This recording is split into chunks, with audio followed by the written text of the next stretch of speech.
All right, man, peace.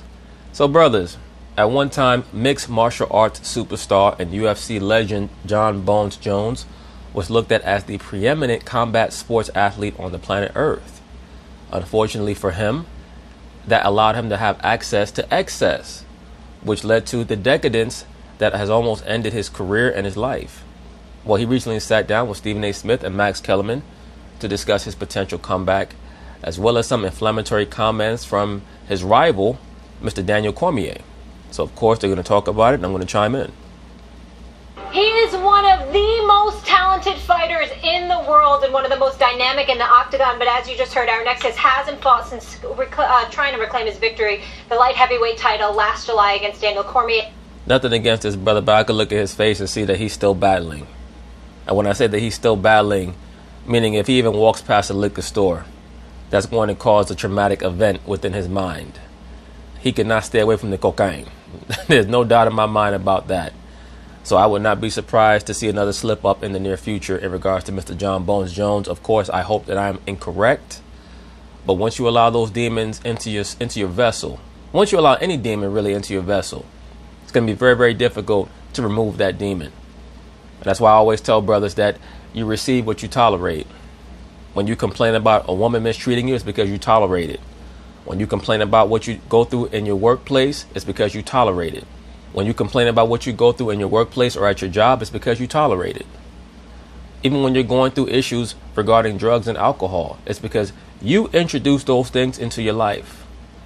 This person here, Jon Jones, he was another one of these quote-unquote Christians who was always going off about Philippians 4:13 and talking about the Most High and Christ and so on and so forth. But obviously, he was not sincere in many of his proclamations about the scriptures and about the Most High and Christ, because if he was, he wouldn't need drugs. Alcohol, I mean, we can consume that as long as it's in moderation. But whenever you allow something to take over your life, whether it be food, drink, drugs, anything, that's a demon that you're going to have to try to moderate as quickly as possible, because it will eventually overcome you and you'll end up disenfranchising yourself like this brother has almost done and he could still possibly do. For me, that overturned because of the failed drug test. Jon, good to have you back with us. Thank you. And you're fighting again December 29th? Yes, December 29th, Las Vegas, T-Mobile Arena. Yeah, Check it out, UFC. looking forward to it. Yes. All right. Daniel Cormier, talking some trash. Can I tell you what he said, and then I want you to respond? Sure. Let me say this very quickly about Daniel Cormier. Jon Jones will be the phantom that will haunt Daniel Cormier for the rest of his life. Because deep down, no matter who Daniel Cormier beats, in the back of his mind, he's always going to understand that Jon Jones is a more talented and better fighter than him, whether he was on something or not.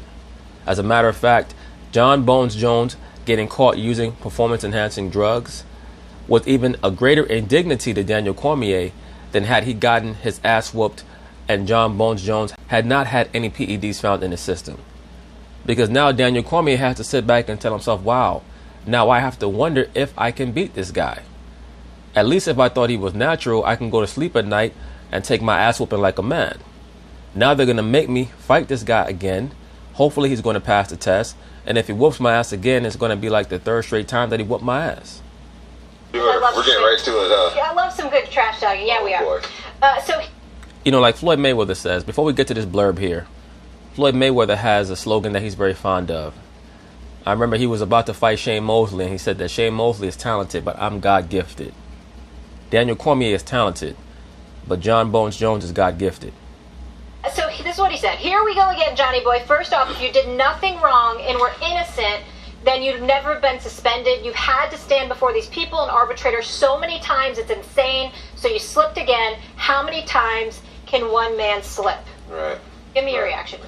Before he answers, let me say this. Jon Jones is so talented that for him to even have a modicum of PEDs floating around in his system, once again attests to the fact that he's very insecure about himself to some degree. And oftentimes people who are insecure, they fall into the alcoholism and the drug abuse issues. My reaction is, what is my reaction to that? Can we swear on this show? No. Screw Daniel Cormier. Right. Okay. In other words, you want to say, fuck Daniel Cormier. That's what you want to say, brother. You want to say F him. Daniel Cormier. You can use that word. That's my last situation was a terrible situation. You know, that you yourself caused. And you know what? The first step to recovery, even though we know that it's a colloquialism, the first step to recovery is admission. And brothers, look, we all have issues that we're going to have to persevere through in life. We're all going to have shortcomings. That's a part of it. But somebody as unbelievably gifted as Jon Jones is, I truly hope that he can get it together before he looks back at his life and says, wow, I really wasted all this time. You know, a steroid allegation type of thing. Wasn't an allegation. I did have trace amount of steroids in my body. What that translates to is my PED distributor and my strength and conditioning coach, they were not on their square. They dropped the ball because they told me that they were going to make the PEDs that I was taking impossible to be traced by USADA. So they failed him.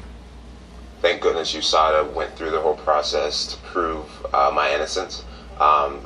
Through science, we were able to prove that there was a very trace amount of steroids in my body. One of the people said the amount of steroids in Jon's body was like taking a pinch of salt and throwing it into an Olympic-sized swimming pool. I get that, brother, but no disrespect. If a pinch of cocaine was found in my bloodstream, I would be wondering how the hell it got there, because I ain't doing no damn coke. I mean, unless I was hanging out with Tony Montana and there was just some cocaine blowing in the air at his mansion, then maybe I would have an excuse for myself. But how did it get there, brother? It's like somebody who slept around on their significant other and they claim that it just happened by accident. You didn't slip and fall into some pussy. There was no way in the world that them PEDs just happened to just end up in your system. I'm sure that all the supplements that you were taking, you had tested. So how did it happen? But what was it doing there in the first place? And that's something that we have no clue how it got into my body. Well, Max Kellerman, you should have asked that same question in that same way. You should have had that same energy, as Jimmy Butler would say. You should have had that same energy when your boy Canelo Alvarez got busted for taking clenbuterol. You were making all type of excuses for that man. You was talking about the meat and all that shit. Now you want to grill this dude. We did everything in our power to figure out how it got into my body, where this came from. I spent thousands. Let's start with the syringes, brother. Let's start with the syringes. Allegedly. Thousands of dollars through all this testing and getting supplements tested, and we were still not able to figure out where it came from. What would you think if you heard an athlete, you're watching TV, flipping channels, and you heard an athlete, I have no idea how the steroids got in my body? Well, I think what you do is you look at the science. You instead of being judging and just saying, oh well, this guy's lying because he's always been a winner, and you look at the science, and USADA is a credible drug test. Right, but brother, that's not the issue. The issue is that how did it get into your system? If you claim that you tested all of your supplements, that means that one of your supplements must have had trace amounts of that PED in it. So what Max Kellerman is asking you to say is he's asking you to acknowledge which supplement were you taking that had the PED in it. That's all he's asking you. He's not asking you about what USADA said and all this other stuff and how they were able to vindicate you, because really you were not particularly vindicated. In all actuality, it's just you're worth a lot to the UFC. So even though you got busted, they were able to concoct this little rigmarole to give you an excuse to come back into the UFC. But what he's asking you is, what did you take that caused that trace amount of PED to get found in your bloodstream? Testing agency, they always have been. They've tested Lance Armstrong and just... Yeah, we know how that turned out. They need to test LeBron Armstrong. I wonder how many trace amounts of vibranium they'll find in his system, allegedly. Just lots of great athletes, the highest level athletes throughout history, and they don't make mistakes. So the fact that I'm here back fighting is because they don't make mistakes, and I was able to be fair enough. Well, brother, I'm happy for you. I hope that you can salvage the last portion of your career. Fair enough, because you're back, and I'm happy to see you back. Me too. Let me say that. Having said all of that, I mean, you got guys like Rashad Evans have called you out. You got Daniel Cormier who has called you out. Daniel Cormier don't want nothing to do with Jon Jones. My God, before he got knocked senseless by Tito Ortiz just the other day, you had the agent dude, Chuck Liddell, calling you out. Chuck Liddell needs to sit his ass down. Hey, yo, Chuck Liddell looked like one of those skeletons that you see people hang from their doorway on Halloween. That's what that motherfucker looked like in that fight. That man was stiff as a board. It seems like everybody is calling you out now because their attitude is, you are not what we all thought you were. They're questioning you. What do you say to that? I think it's great, man. I think it's great. I've been able to do great things in this sport, and unfortunately, Jon is just way too God-gifted for Daniel Cormier to beat him. And Daniel Cormier is a great fighter. He's a phenomenal fighter. He gets in the ring, he fights for the light heavyweight belt, the heavyweight belt, and basically gives up 5, 6, 7 inches in height all the time. And gives it his all, and for the most part is victorious. But Jon Bones Jones is on a whole other level. I had a hiccup with this steroid situation, and I'm grateful to be able to, that USADA came out and proved my innocence by saying, hey, this was a little bit of a misunderstanding. And it just goes to show how dominant I've been in the sport. Jon, I want to talk to that for a second. You go ahead. You are the guy who we all saw and said, that's the highest peak anyone's ever hit. Right. But that's not the same thing as saying the greatest fighter ever. That dude, if you have out of the ring problems and that affects your performance, Mike Tyson was once thought of that way. Right. Now, because of the steroid stuff, if you go out there and don't perform at the same level, they're going to say, we're going to say it. What are you feeling about that? Your place in history, what do you have to go out there and do right now? What I have to do is I got to go out there and be exactly who I am, exactly who I've always been. I know in my spirit that I've never cheated the sport. Like I said, USADA was able to prove. Well, that might be true, brother, but you have cheated yourself. And once again, certain brothers might feel like I'm harping on that too much. I'm really not. I'm just trying to accentuate how important it is for all of us to value ourselves. And we're all going to make mistakes. We're all going to fuck up. We're all going to come up short in certain areas. But when you're gifted in something, don't waste your life when you know that you're gifted. Take your gift and try to utilize it, optimize it, so that you can do what the Lord put you here on the earth to do. Prove that it was such a trace amount that it had no effect on my performance. I've always passed every drug test. Can you still be the best fighter in the sport? I am the best fighter in the sport. I always have been. Can you be as good as you ever were? Nothing's changed. So I should perform it exactly the way that I've always. Yeah. Do you have a bigger chip on your shoulder, you feel like, this time to kind of prove it? Max Kellerman is just looking deep in Jon Jones' eyes like, wow, I'd love to be on the shit he's on right now. I could use a good buzz. Prove everybody wrong? I feel like people always wanted to kind of say, well, the reason why he's so good is because his brothers are in the NFL, or he's so good because he has really long arms, or he's so good. People's always made excuses for. Well, you know what, Jon? That's not really an excuse. An excuse would be, well, he's so good because he's on some shit. Them saying that you're so good because you're just gifted in regards to your DNA or your genetic characteristics physically. That's really not them taking credit away from you. That's them saying that you were preordained to ascend to a high level that no one else could ascend to. I mean, Michael Jordan had huge hands, long arms, 48-inch vertical, and he also had the mentality of a pit bull.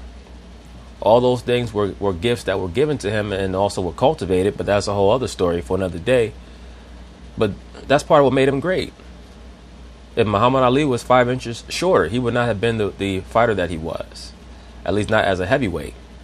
Who knows? Maybe he could have taken those same gifts to another weight class. But the point being is this: what made Ali so preternaturally gifted was the fact that he was 6'3" and was as fast as a welterweight or a lightweight.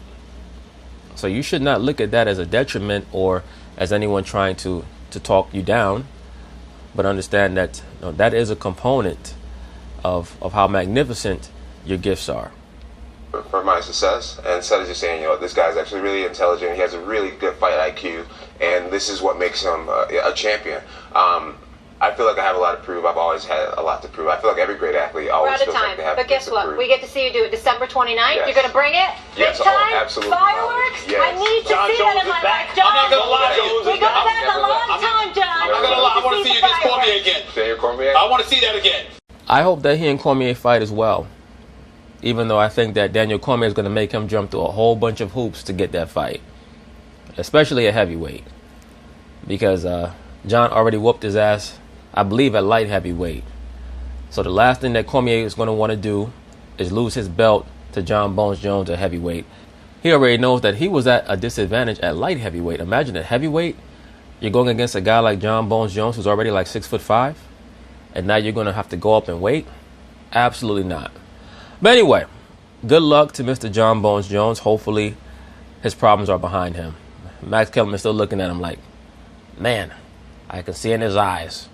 He snorted one hell of a line this morning. Wish that was me. It's a peace.